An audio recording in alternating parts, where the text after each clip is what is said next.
Listener discretion is advised.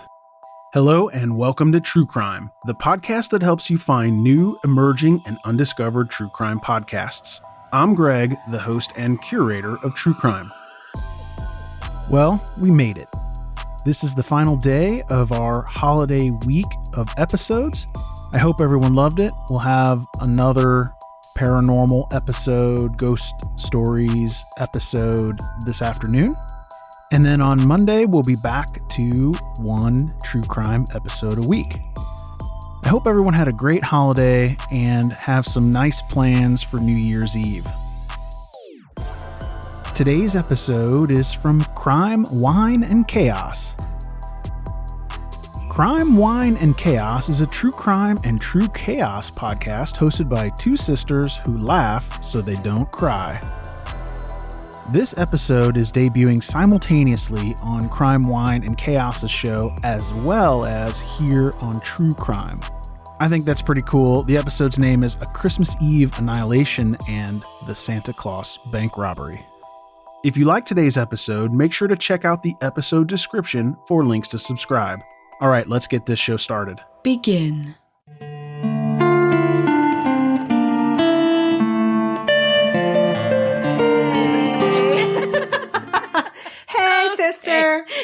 Hey, sister. You know what? What? Didn't they used to do that on Grey's Anatomy? Dance it out when shit's dance it out. Stressful. You just dance it out. That's exactly right. You know what? That's my little pocket of the week. That's funny. I'm actually in another rewatch of Grey's because it's on the Netflix, so you can watch all of it, and it's like my background show that I always go back to when just put it on and whatever I'm doing. Sometimes I'm watching, sometimes I'm not. I've seen every episode more times than I can count. So, yep, dance it out. Dance it out. Good for you. Dance it out. Dance it out. What's new with you? Oh my goodness. Well, it's the holidays are here. I'm almost actually ready. I mean, most of our listeners probably could tell by now, we record a little in advance of when the episodes drop. So while they are listening to this, hopefully on Christmas morning, Merry Christmas. There's your Christmas present from Crime, Wine, and Chaos. It's not actually Christmas yet, and I'm trying hard to be fully done with all of my Santa-ing so that I can just relax. And we have our company Christmas party coming up in a couple of days, and it's the day before Jake's birthday, so we're going to make a whole night of it. We got a hotel downtown. We're going to stay the night in a nice hotel after the party on Thursday. We're taking the day off on Friday, and then I get to just mostly not go to work for a couple of weeks. I'll be working, but I won't be in the office until after the new year. So I'm just in that one more day of work, and then Thursday I'll work from home so that I can get myself ready to go downtown and go party Thursday night. I love that for you. So close. God, close. I know. So close. I know the feeling. What's going on with you? Just right there. Let me think. I'm still trying to get my new house together. I will say that because we are hosting a Christmas party and I was tasked with decorating my house, I took it to a new level. Of course you did. You did. We've got that sort of grand staircase with two sky bridges. Yeah, in your mansion. And then there's also, it's not a mansion. And then there's also a very tall platform that's connected to the sky bridge. So I wrapped all of that railing in garland and lights. I have a Christmas tree on top of the platform. My God. I have one in the entryway and one in the living room. You have turned into that woman. I know, it's gross. It's very, Wisteria Lane in here. And I set up my Christmas village. So, which I do have. Oh my God, of course you do. It's an atheist scene. That's what I call it. What does that even mean? It's not a nativity scene. It's just a village of regular folks. It's just a regular baby, not Jesus. Yes. Just some stupid old regular baby. But, it's brought me some joy, too. Well, it's good. like that is mixed in with boxes everywhere. And it's it's brought a little bit of joy in my home. Well, I love it's starting that to look for like you. a home. I love that for you. What are you drinking? Mm-hmm. Are you drinking out of your new glass? Thank you for asking. No, because I'm afraid I'm going to break it in this room where I'm doing a bob and weave to get to my seat. Okay. I was drinking in it the other night. Those glasses will live here once I'm set up properly. Sure. It's the Androvia Temperani. I can't pronounce it. Oh. Androvia. It's a red white from Spain. A red white? A red wine. Oh. Androvia. Oh. Yeah. Is it delicious? It's been open. It was last week when I cracked it open and we were recording. It's vinegar now? Yeah. Yeah. It's, you know what? It's good for the gut. A little vinegar. That's good true. for the gut. That's true. So we are going to have a proper Christmas episode. Mm-hmm. So you promised me a Christmas crime. I did. Two things. One, did you know that there is a whole ass series on ID called Homicide for the Holidays? No, but of course there is. What are we actually doing? Yeah, so I'm going to tell you one and it's going to bum you out. Great. I mean, this is how we brought do. me a bummer crime story. Tell it to me. This is how we sister. do Christmas here. Great. Well, we were talking about this one a few months ago with sweet baby Jake because this happened in his neighborhood. This happened in Jake's neighborhood? At his dad's house. Incarnation? Mm-hmm. Yep. I'm going to tell you about the Carnation, Washington family Christmas massacre. Holy shit. Okay. Jake is going to lose his shit. Go on. All right. So, Carnation, Washington, for those listeners who aren't in Washington, is about 25 miles east of Seattle. It has about 2,000 residents. It's pretty rural, and most of the people who live there work in the farming industry. Because it is so small, it's really close-knit and friendly, and everybody knows each other. Have you ever been to, I think it's in Carnation, Remington Farms? Oh, my God. You mean so cute. Remington or Remlinger? Oh, that's right, because I used to call it Rim Liquor as a joke. Jake can tell you about Remlinger Farms, too. He knows those people. He knows the people that run it, the family that owns it. Whoops, sorry. No disrespect to the Remlingers. You know how you do little tricks in your mind to remember names? No, it didn't totally. work because I called it Remington. Remlinger's berries are my favorite berries. You can buy them in the grocery store locally around here in the freezer section, and they are the best berries. And they're the best. They make amazing pies. In fact, Jake literally tracked down a Remlinger pie for Thanksgiving this year because their boysenberry pie, I think it's boysenberry or Marionberry, one of those two. They make delicious pies. Yes, I've had their jam. It is delicious. Remlinger. It's amazing. So anyway, it's considered a really safe place to live and to raise a family. Violent crimes are pretty much unheard of there. This was true up until December 24th, Christmas Eve of 2007, which was the day that one of the worst murder cases in Washington state history happened in Carnation. Wow. How do I not know this story? I don't know. So, drugs, too many drugs. That's okay, sister. You're clear-headed right now, and I'm going to tell you. Okay. I'm going to tell you, and it's going to be all good. Okay.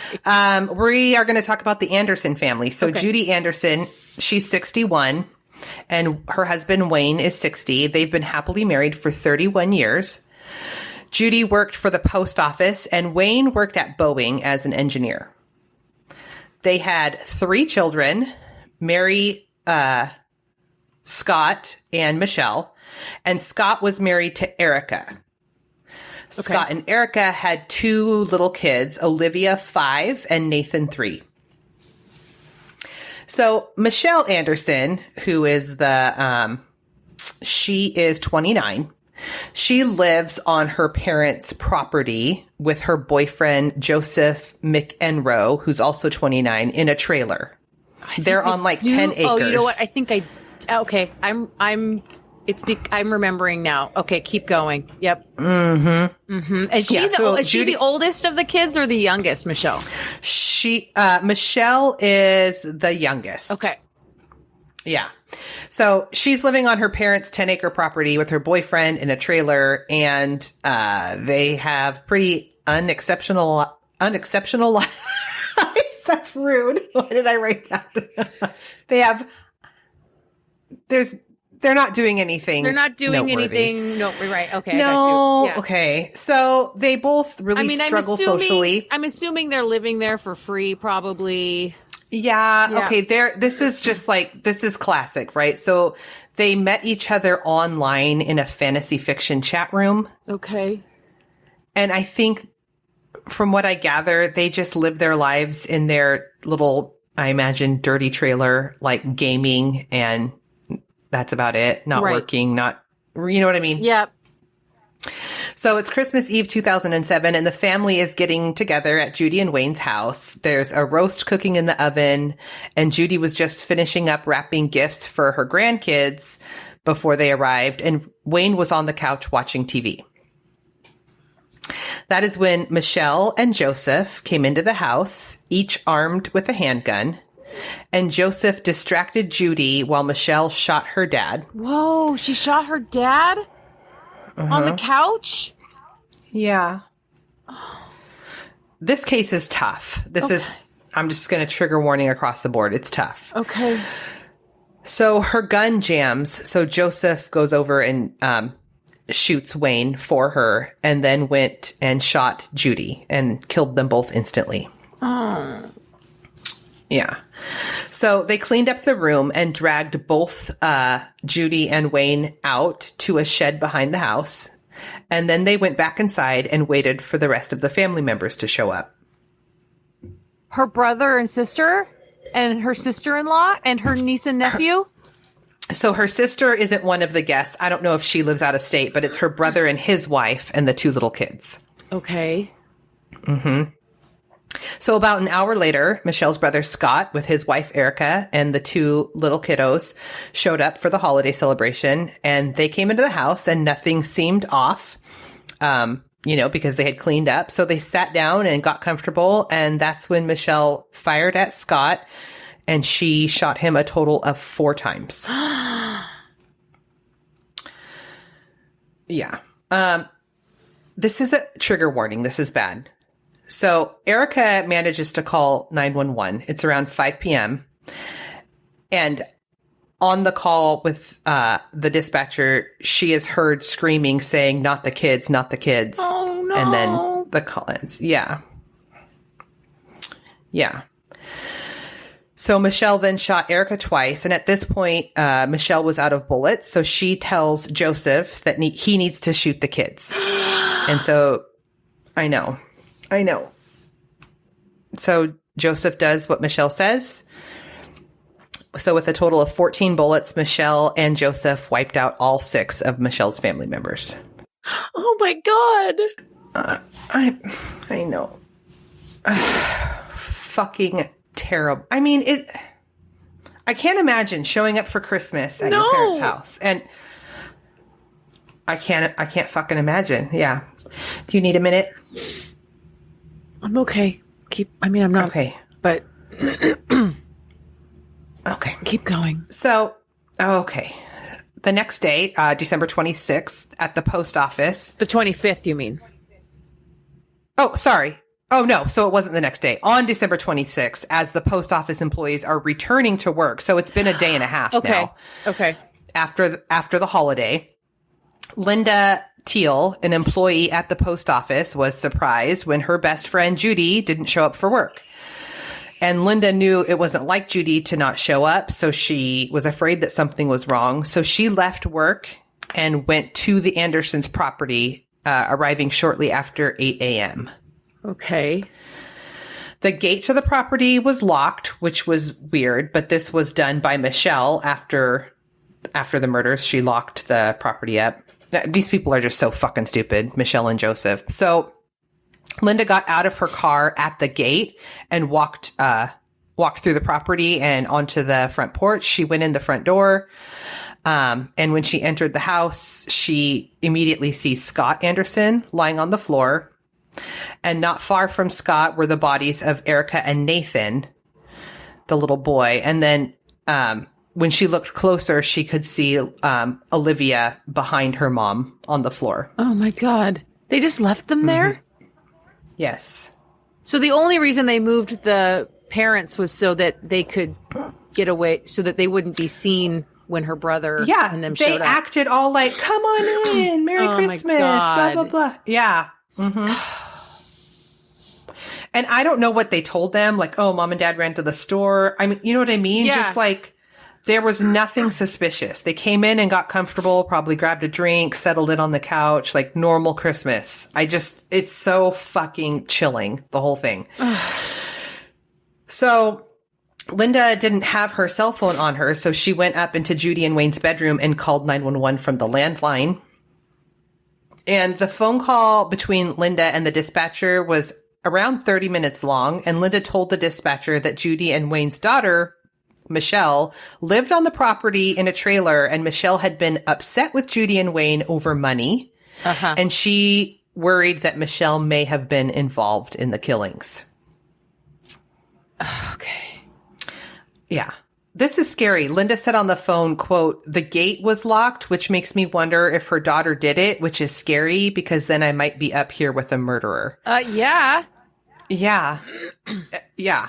I think it's pretty remote. I mean, they're on 10 acres and she's, using the landline because she doesn't have a cell phone. And who the fuck knows if someone is still there? I can't. Yeah. And this is like 2007. So even if she did have a cell phone, her cell phone might not have even worked out there at that time very well. Like her reception might have been pretty. I mean, Carnation is like more and more now. It's just part of Pugetropolis, but it is out there. I mean, it's even from my house. I'm in Redmond. It would take me a good 25 minutes to get out to Jake's dad's place in Carnation.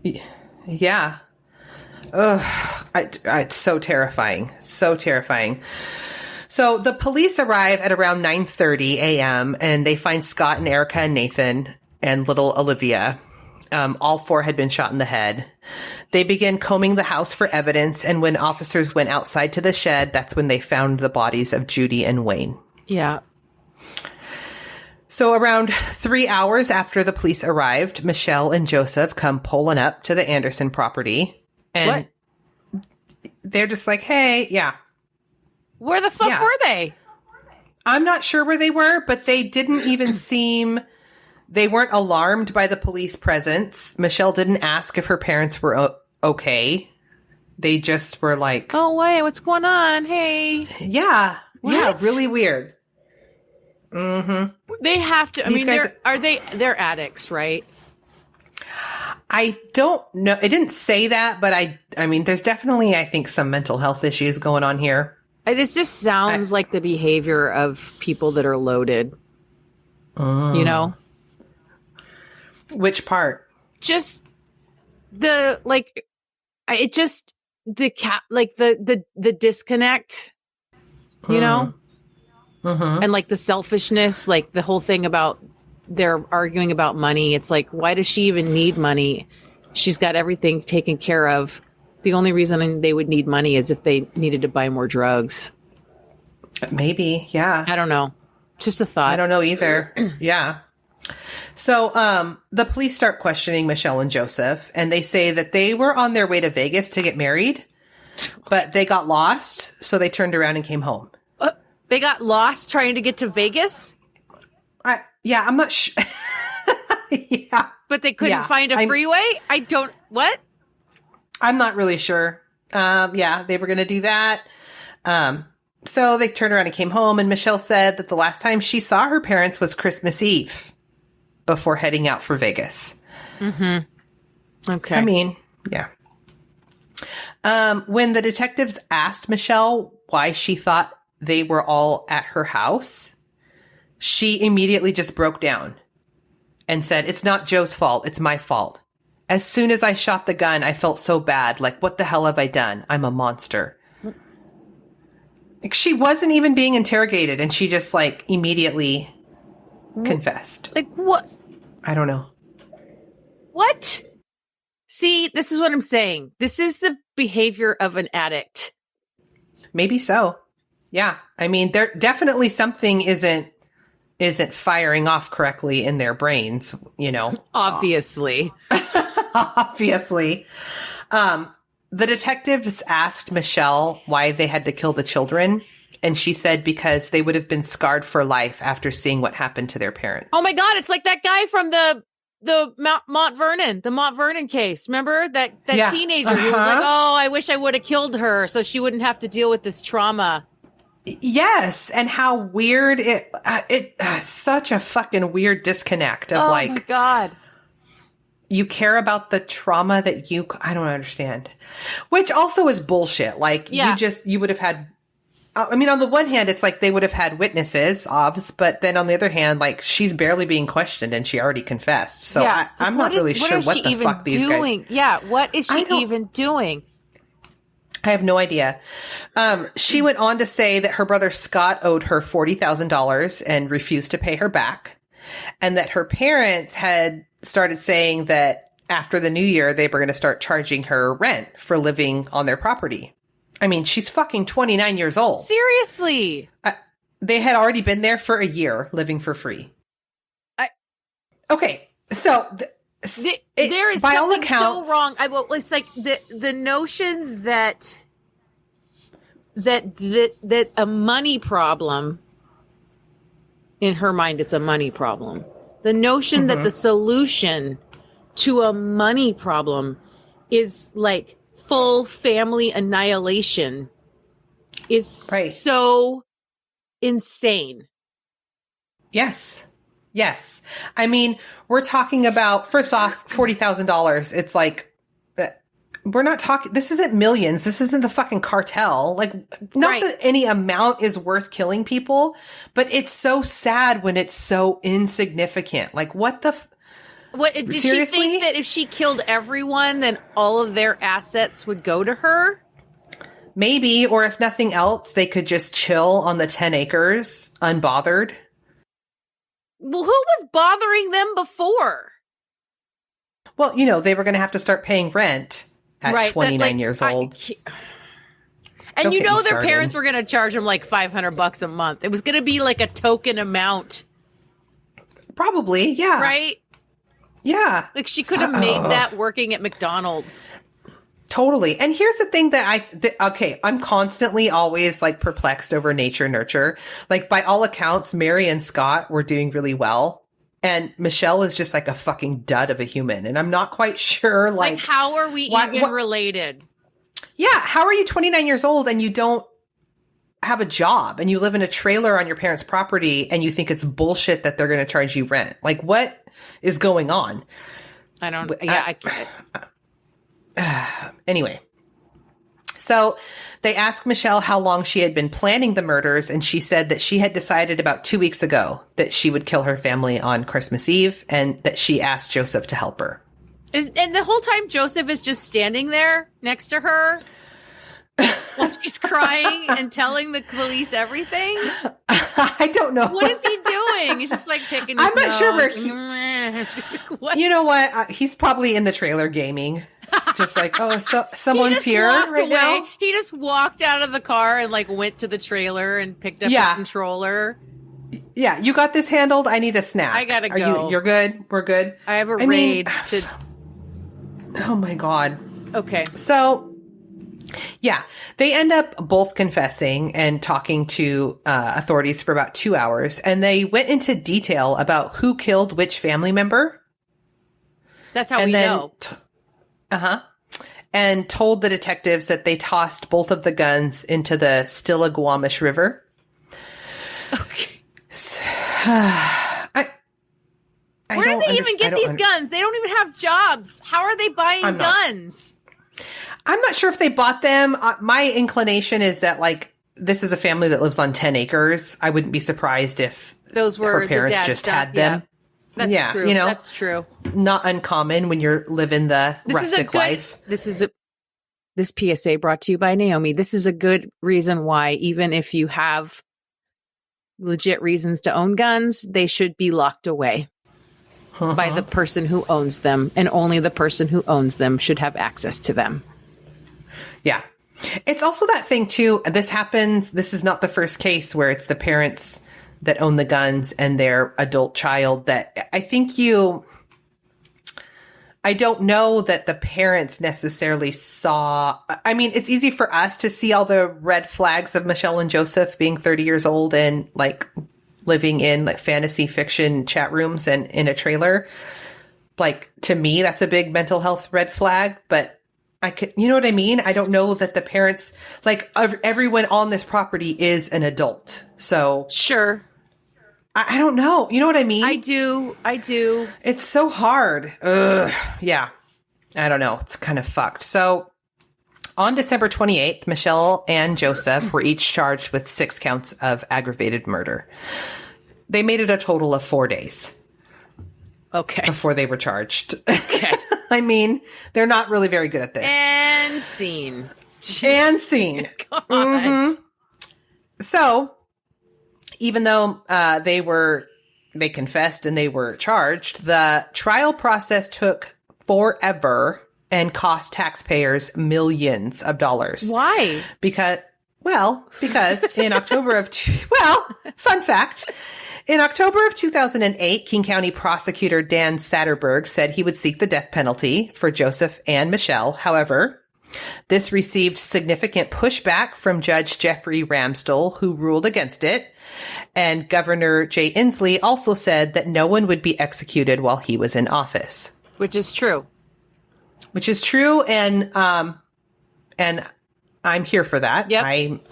I'm also anti that. 100%. We don't want to give the state the power to murder its citizens. No, we don't. But because of all of that, it wasn't until September of 2013 that the Washington, Also, too, during this time, so they're charged in one of the last 2 days of 2007. So basically 2008. They go to trial in 2015. And during that time, that's 7 years that they sat in county.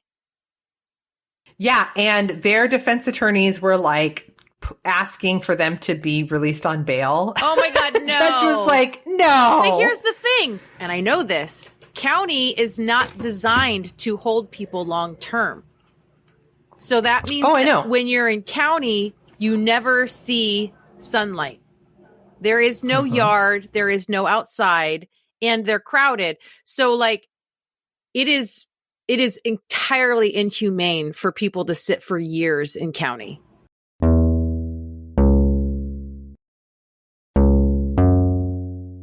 I agree. I used to tell people that all the time, that prisons were nicer than jails. They are. And for exactly that reason. It's designed to be permanent housing. There is the rare instance, and I only know this from my previous life, of transporting people from Monroe Penitentiary. If it was going to be a long trial, or if they were very dangerous, they would be housed in a prison and transported for court. Yeah, sometimes. But like on rare occasions. Rare occasions, yeah. These two should not have sat in county for 7 years. That is cruel and unusual. Agreed. I'm not sure. It didn't say where they were sitting, but I presume that that's probably where. So it was September 5th of 2013 when the Washington State Supreme Court overturned Judge Ramsdell's ruling regarding the death penalty and ordered that the trials of Michelle and Joseph would go on and that they would be tried separately. So Joseph went to trial first on January 20th, 2015. And King County prosecutor Scott O'Toole was pushing for Joseph to be sentenced to death, while Joseph's defense attorney argued that he was mentally ill and he had been coerced into killing the family by Michelle.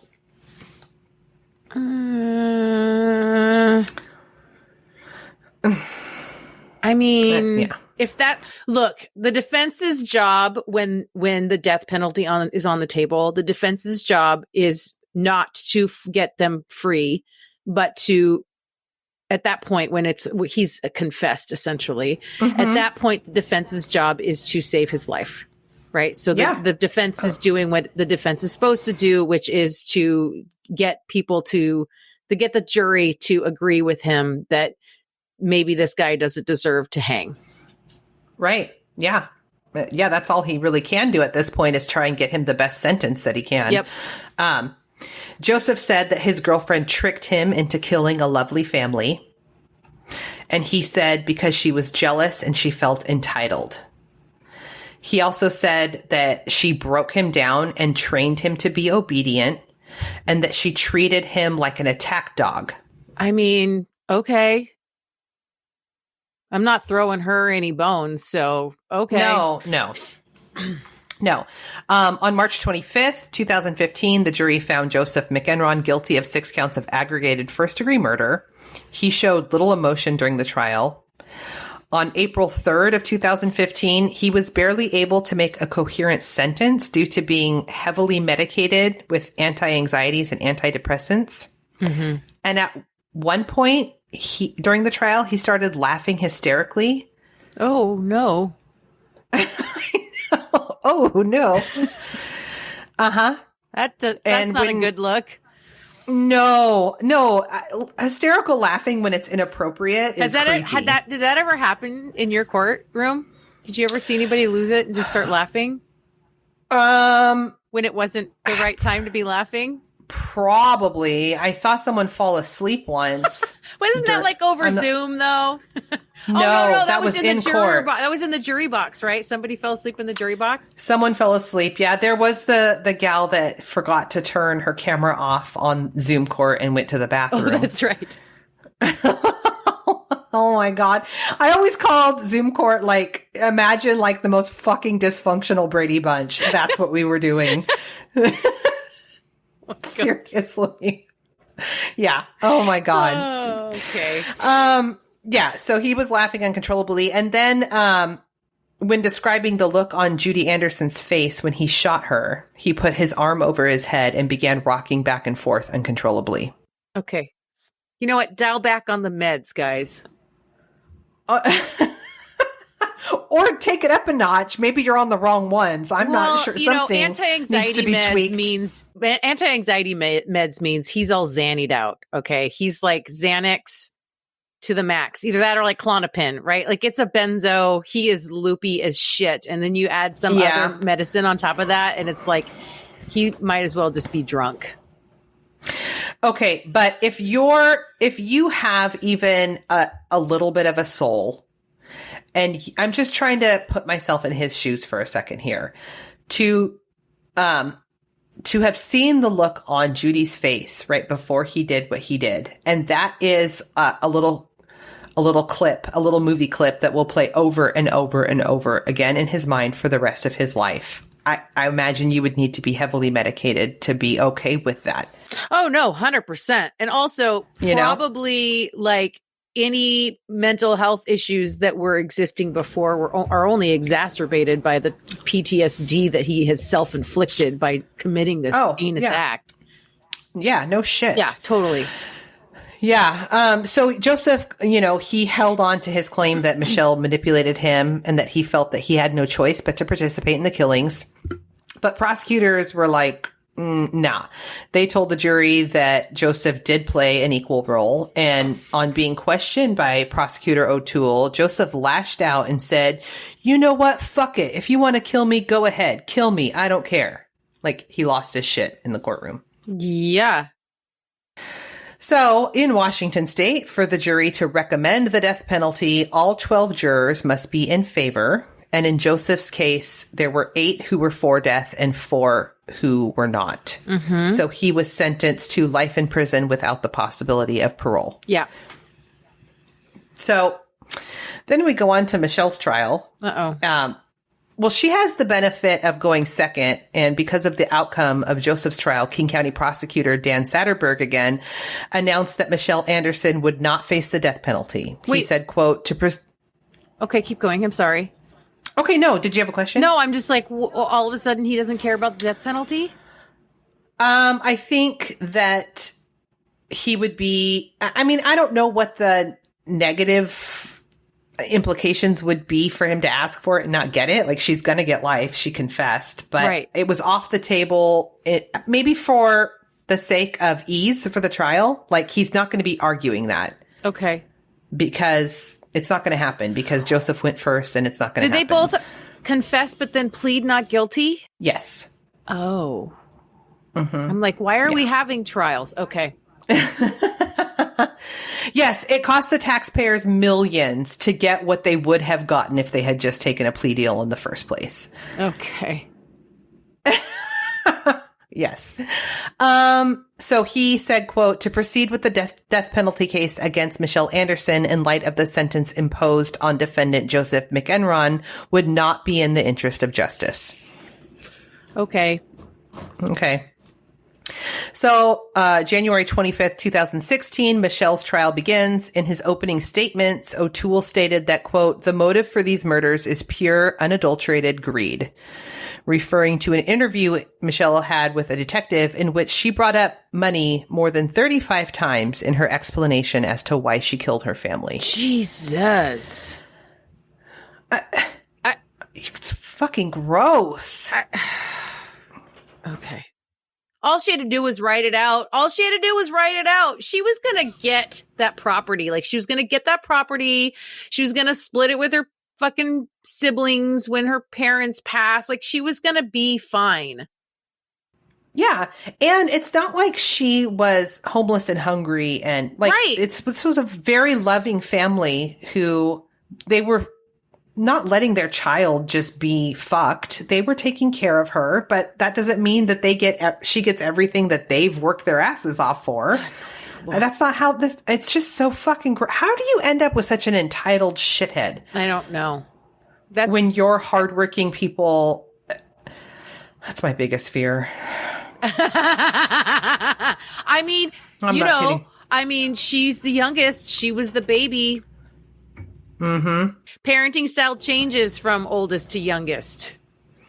I know, but the baby in our family is a fucking go-getting badass. Oh, like, how does this we happen? all got the good genes. You know what I mean? Oh, I guess so. Well, I mean, except for me. But you two are rocking it. Whatever. You're crushing it at life. It took me longer to get there. That's all I'm saying. Sister, I feel like my life is just starting in my 40s. So preach. And there's nothing wrong with that. I figured it out. That's the other thing too. One of the things, sorry, I keep going on these side tangents. One of the things that, not to throw Michelle or Joseph a bone, but one of the things that always stuck out in my mind, in watching Bowling for Columbine is like, I think they were interviewing the two dudes that went to Columbine High School that are the creators of South Park. Yeah. And they were saying, like, I wish that people this age could just know that what's happening now isn't going to happen forever. Right. Like, this is such a stupid period of your life, like being young and not having direction and all the things. And like making these permanent decisions is such a fucking bad idea. If you could just hang in there. Yep. You know? Yep. It's like, fuck. Yep. That's just what I thought of when I said I feel like my life started at 40 is like, yeah, she's 29. She should be doing better. But at the same time, it's like, yeah, you know, yeah, you could have made your own millions. Like, so fucking frustrating. Yeah. So anyway, she talks about money 35 times. The tape of Michelle's confession sent mixed messages to the jury because she calls herself a monster and a bad person for murdering her family. Then she goes on to say that her mother and her father and her brother had abused her over the years. And she said, quote, I wasted my life because of these assholes. It's not fair. They all abused her? Okay. That's what she said. I know. Yeah. It also came to light during the trial that Michelle hated her brother Scott's wife, Erica, because she felt like Erica had pushed her out of her brother's life. And the O'Toole, the prosecutor, said that Michelle truly, truly, truly fucking hated Erica. Pushed her out of her brother's life, the same brother who was an asshole who abused her. Mm-hmm. And then who she killed. Right. Okay. Right. Yeah. Mm-hmm. You're right. Mixed messages. Towards the end of her trial, Michelle also had an outburst in which she yelled at Judge Ramsdell, telling him she was going to file charges telling her she was going to file charges against her court-appointed attorneys, whom she was convinced had been lying to her. She had wanted to temporarily leave jail and find her own private counselor, but she was not granted permission to do so. And so she blamed the judge, who she said was violating her rights. I agree on some level that her rights probably were violated, but nothing good ever comes from yelling at a judge in their courtroom, ever. No. No. I mean, not if you're trying to actually get results. That's not going to do it. No. And also, like, she's clearly not well. She's unhinged, right? Right. So Michelle's attorneys didn't call a single witness to the stand during her trial, citing how difficult she had been refusing to cooperate or communicate with them. That tracks. Yeah. On March 4th, 2016, Michelle Anderson was convicted of 6 counts of aggravated murder in the first degree. And on April 21st, she was also sentenced to life in prison without the possibility of parole. Yep. Christmas. Wow. Just trying to have a family Christmas. Oh, my God. You know what? It puts things in perspective, though, doesn't it? Oh, yeah. You know, when I did the Gainesville case, yes. and the thing that got you was Grandpa coming in with the steaks. Yeah, this one got me in that same way. Yeah. Just totally unassuming, like, this is what we do every year on Christmas. And I'm just picturing, like, mom has a roast in the oven, dad's on the couch watching TV, brother and sister-in-law come in with their kids who are all excited. They Santa, don't suspect anything. Gifts, the whole thing. They're going to make cookies with grandma. Mm-hmm. It's so fucking chilling. Yeah. Fucking awful. Wow. Sister, that was a bummer.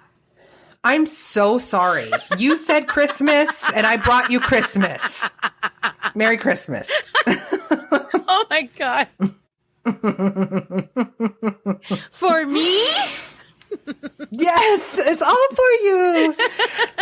Oh my God, Santa came. Oh my God. I had heard that story, but it's like I didn't remember like all the specifics around it.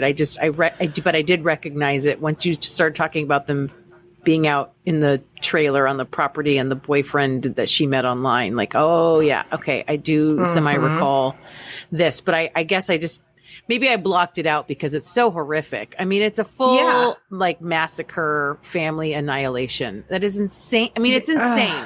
It's insane. It's totally fucking insane. Yeah. And it's awful. I cannot imagine. No, I cannot imagine. I won't ask you if you can. I can't wrap my brain around it in any way, being in any way, shape, or form a part of that scenario, like on any side of that equation. It's just, no. That's crazy pants. Wow. Mm-hmm. Well, thank you? Question mark? Sure. Sure. How about I shift gears for us a little bit here and tell you a Christmas themed chaos story. How's that? Okay. I love it. There is some crime involved, but it's a little bit out of control. So I am going to tell you about the Santa Claus bank robbery. Okay. Mm-hmm. We're going all the way back to 1927 in Texas, where Marshall Ratliff has a plan. You see, Ratliff was just paroled from prison, where he'd been serving a very long sentence for a bank robbery he'd committed in Valera, Texas. And I guess this was the only way this guy knew how to make a living. So he was planning another bank heist. Okay. In Cisco this time, which is where he had been living prior to his stint in prison. It's late in the year, and Ratliff has set up his villain's lair in Wichita Falls, which was really just a boarding house run by Mrs. Midge Tillett. And he had assembled his minions. He originally wanted to make this a family affair and bring in his brother Lee, but Lee had just been picked up again and thrown back into the slammer.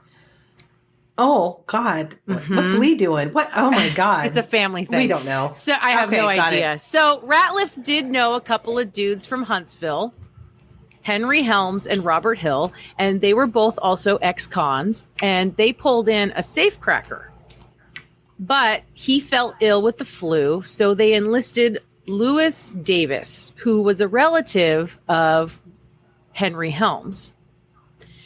And he had a family that he needed to support. And they promised Davis that they would score big and it would be totally worth the risk. Oh. So, the morning of Friday, December 23rd, the group arrived in Cisco in a car that they had stolen in Wichita.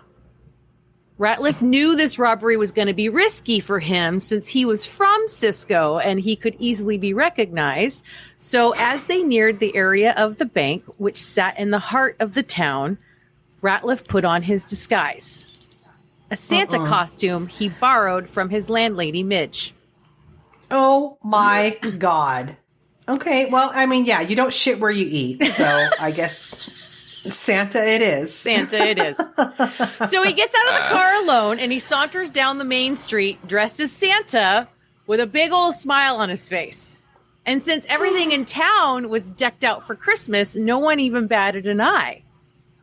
Oh, it's kind of brilliant. So, right? So kids were approaching him. They were all excited and he stopped and he chatted with them. He answered their questions. He patted them on the head. Some of them even followed him. Ooh, it's Santa. Oh, God. A couple of them followed him into the alley where he met his fellow would-be bank robbers. Some of them followed him all the way into the bank. No. Oh, God. As soon as he walked into the bank, one of the cashiers kindly greeted him. Hi, Santa. Oh, no. But he didn't respond. He just walked to the island in the middle of the lobby, you know, where they keep like the pens and the slips and things. Yeah. There were customers at the counter with the other cashiers, and a couple of which they also greeted Santa, right? They also waved and said hi to Santa, and he continued to ignore them. And then Robert Hill came in, pointed his gun at a cashier, and yelled, "Hands up!" Was he dressed like an elf? No. Okay. I wish he was. I wish he was too.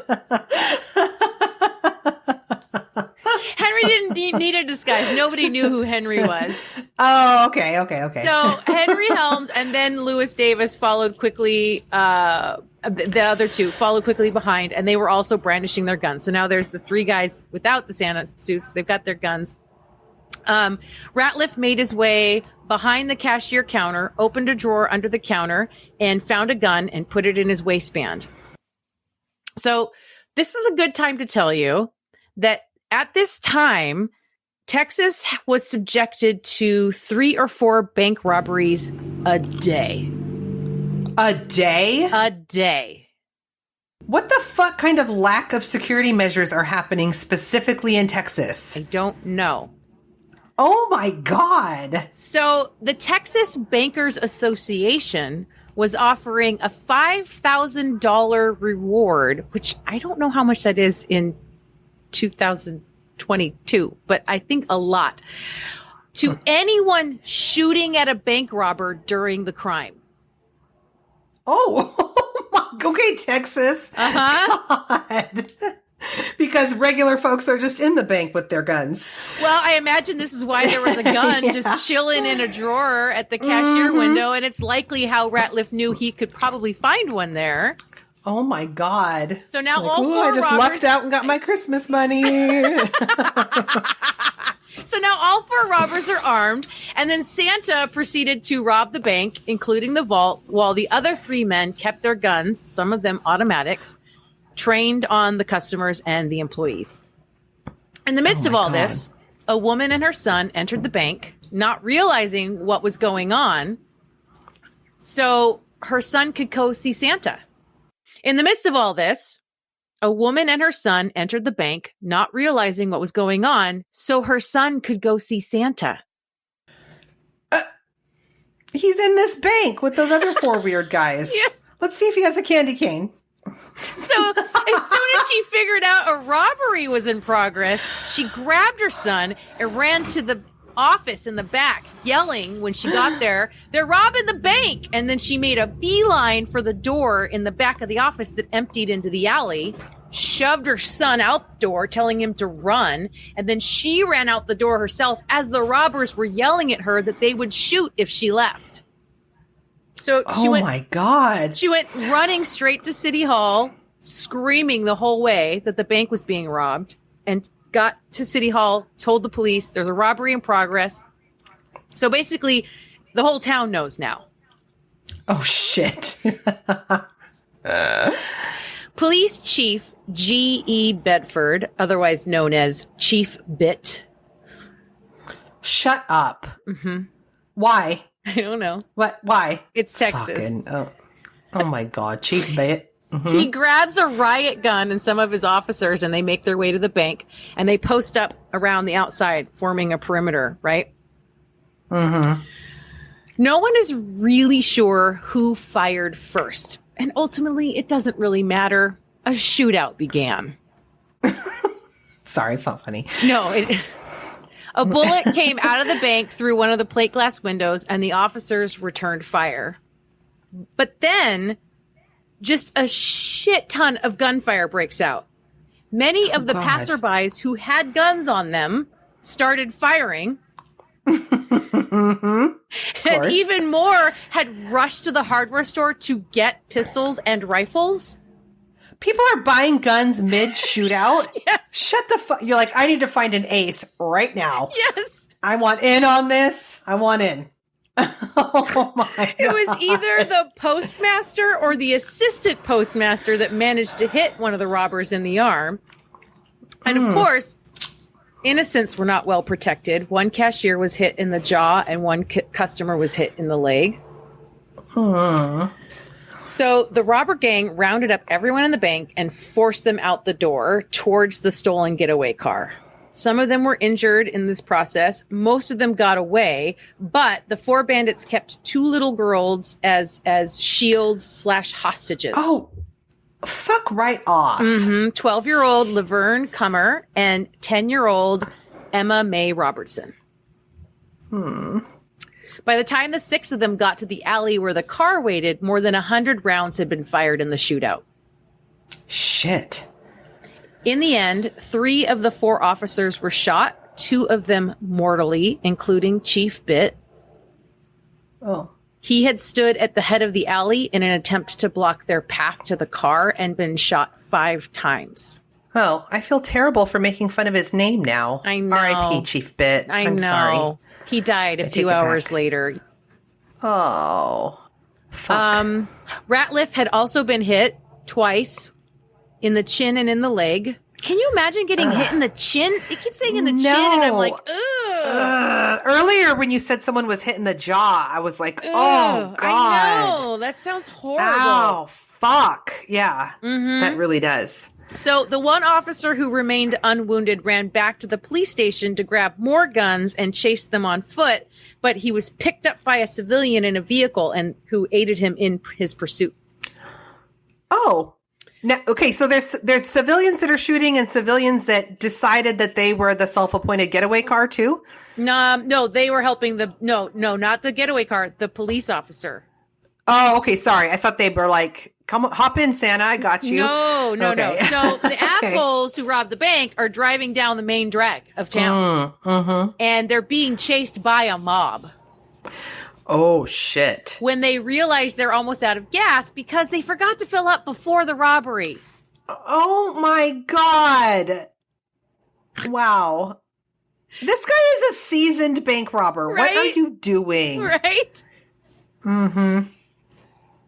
So they're almost at the edge of town, and one of their tires gets blown out by someone in the angry mob with a gun, and they piled out of the car, waving their guns, and they stop a passing Oldsmobile driven by a 14-year-old. Wait, what? What is going on? Texas.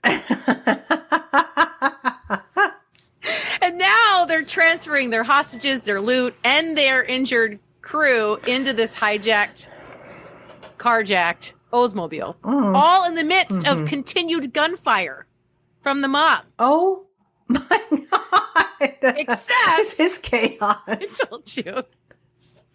They can't actually start the car because that 14-year-old cleverly took the keys with him when he was ordered out of the car. Holy shit. In all of this, the fucking 14-year-old for the win. Yeah. I just out getting some milk. Yeah. Or a last-minute gift for his ma. Sure.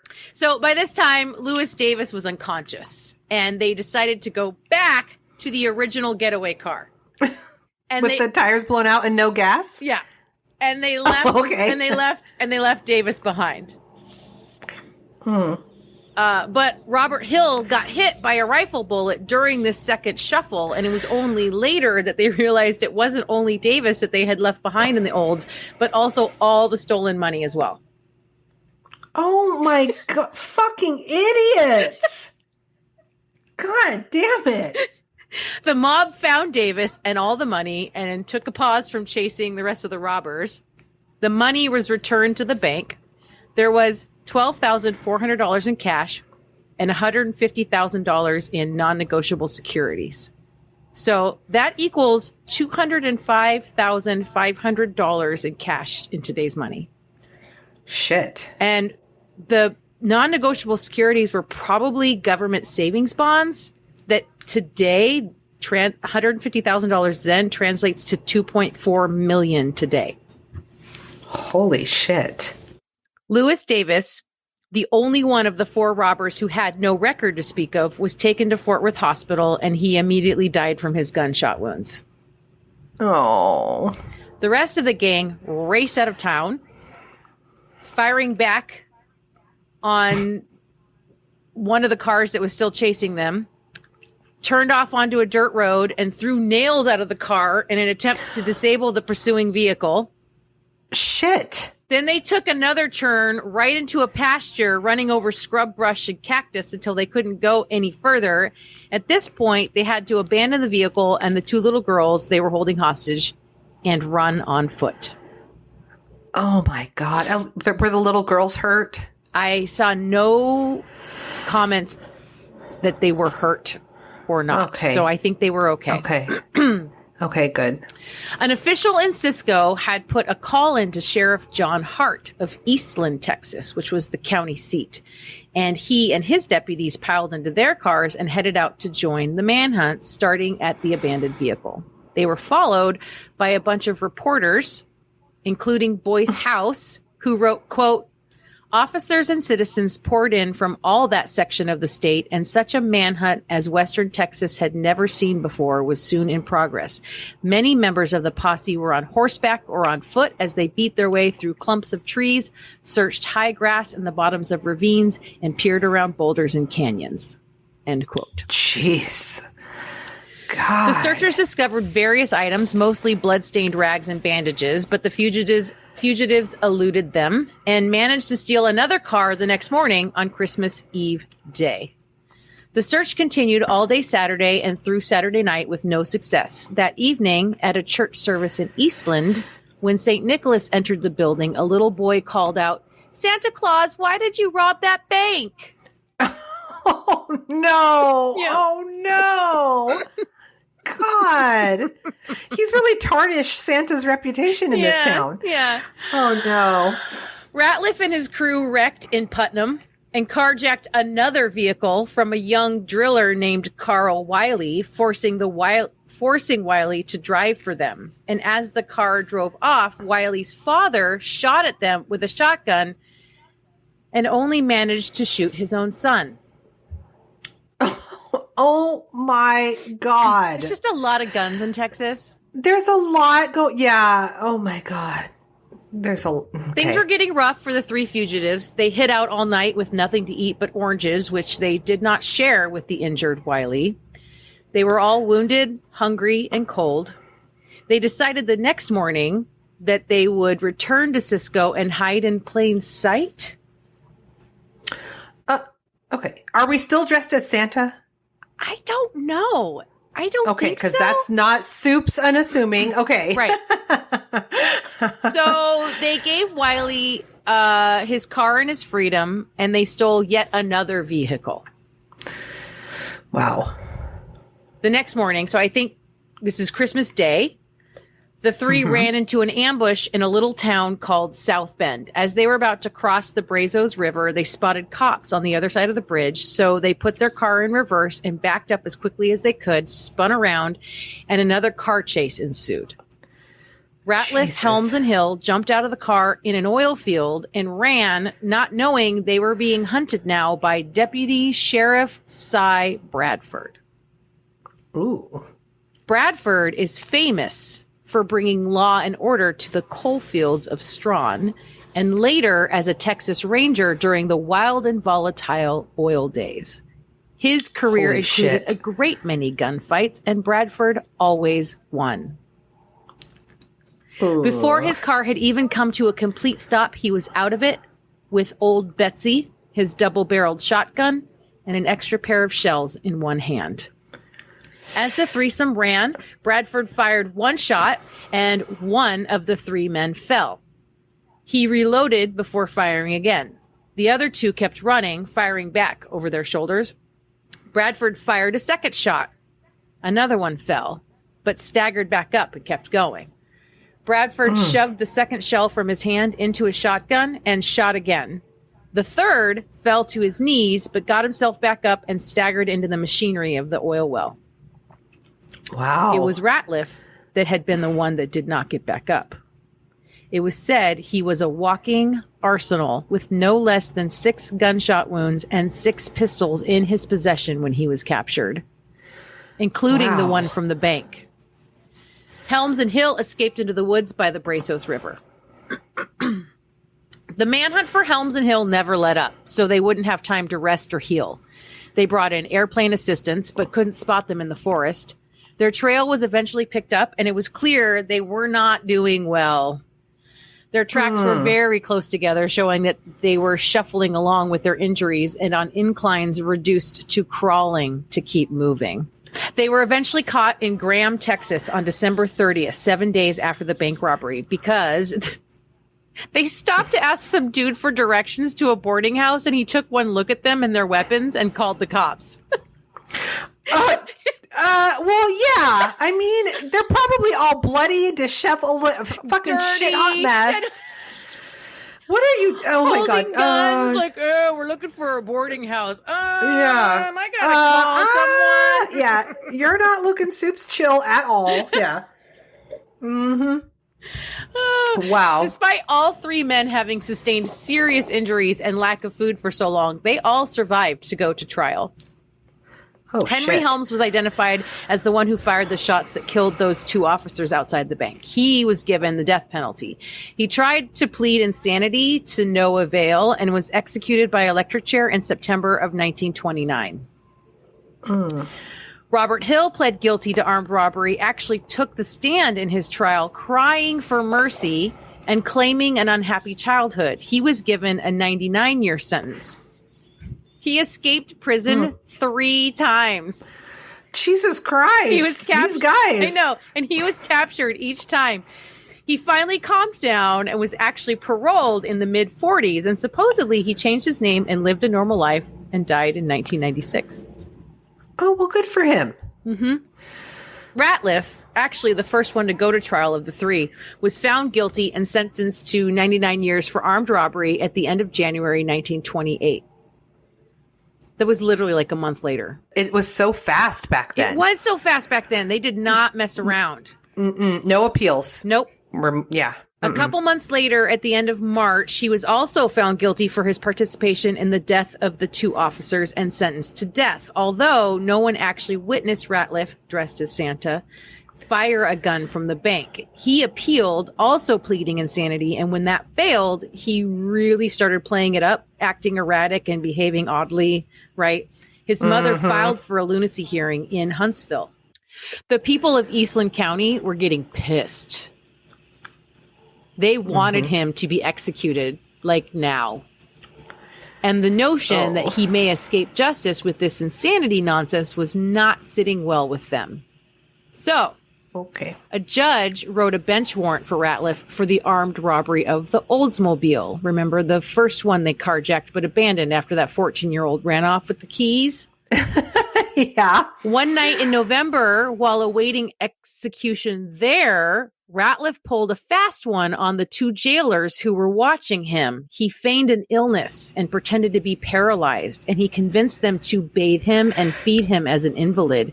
And while they were taking him to the bathroom, he got his hands on a gun that was just sitting on a desk. Jesus Christ! What is going on? Everywhere. So a fight ensues, right? He shot and killed one of those two jailers, and then he gets into a violent fight with the other one. And most of the town watched on from outside, unable to do anything to help this jailer because of the steel door on the building. And they were all there because he was supposed to be executed. Well, they were there because they wanted to get a peek of this guy. Yeah, I mean, people were looky-looing, right? Because he was... Holy shit. So the cop did manage to beat the living shit out of Ratliff and throw him back in the cell unconscious. But by early evening the next day, almost 2,000 people were camped outside the jail, and they were all, let us have him. Oh, God. The remaining jailer that didn't die the night before, he wasn't having it, but he was overruled by 15 to 20 men who tossed him aside and dragged Ratliff out. No. Oh, yes. They tied his hands and feet and dragged him to an empty lot behind the theater in town that incidentally was currently running a production of a play called The Noose. No. And that mob lynched him. Oh, my God. And it was messy.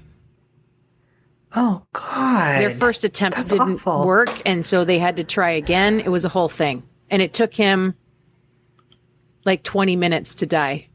Oh, no. God, that's fucking terrible. Yeah. They put his body in a furniture store, and the next day hordes of townspeople came to view it until a judge intervened to have it taken away. Gross. What is wrong with these people? Jesus Christ. The First National Bank still stands in Cisco, although it is in a new building. It features a painting of the robbery as well as a collection of newspaper clippings and pictures of those involved. In 1967, the Texas State Historical Survey Committee placed a medallion on the bank commemorating the robbery. When I went looking for a Christmas crime or a chaos story, I found the story in a listicle, and it claimed that a classic drawing of a Santa Claus face was actually used to help identify the criminals, but I couldn't find any articles that actually confirmed that. What? But they made it sound like just this cartoon classic drawing of like a rosy-cheeked Santa Claus head was like on on the wanted flyer. Oh my God. I fucking hope that happened. I hope that's true. We brought in a sketch artist and they just drew Santa. Yes. Have you seen this, man? Right. Oh my God. I fucking love that so much. And that is the story of the Santa Claus bank robbery. Wow, sister. That was fucked. Oh my. I don't have any words for that one. Holy shit. Thank you for that. Things were different in Texas back then. Apparently. Just a little bit, though. Just. Wow. Well, sister, we did it. We did a Christmas episode. We did it. We did a Christmas episode, and I'm really proud of us. And I'm a little bit bummed, but you know, I think that this wacky bank robbery sort of made up for it. Sort of. Well, until it got to the lynching. The lynching was bad. Yeah, that really put a bummer in. I'm sorry. In that. That's how that ended. That's okay. That's okay. I understand. Mob rule, you know? Well, anything for the good of the order? People should follow us on all the socials. We're on all the things. We're on the Facebook, all the socials, the Instagrams. We're on the Twitters. You can find me on the Twitters at Misnomers. You can send us hate mail or love mail or, oh my gosh, did you see this mail at crimewineandchaos@gmail.com. Yep. Give us 5 stars. Tell your friends. Send them this episode and say, Merry Christmas. And to all a good night. Oh my God, Sissy, that was fun. And that was also really, really, really, really fucking chaotic. Have a chaotic Christmas. Bye, kids. Bye. Bye. Thank you for tuning in to this episode of Crime, Wine, and Chaos. The podcast art was done by Joshua M. Davis. Music by Paul Abner. You can find us on Facebook at Crime, Wine, and Chaos, on Instagram at Crime, Wine, and Chaos Pod, or check out our website at crimewineandchaos.com. Cheers!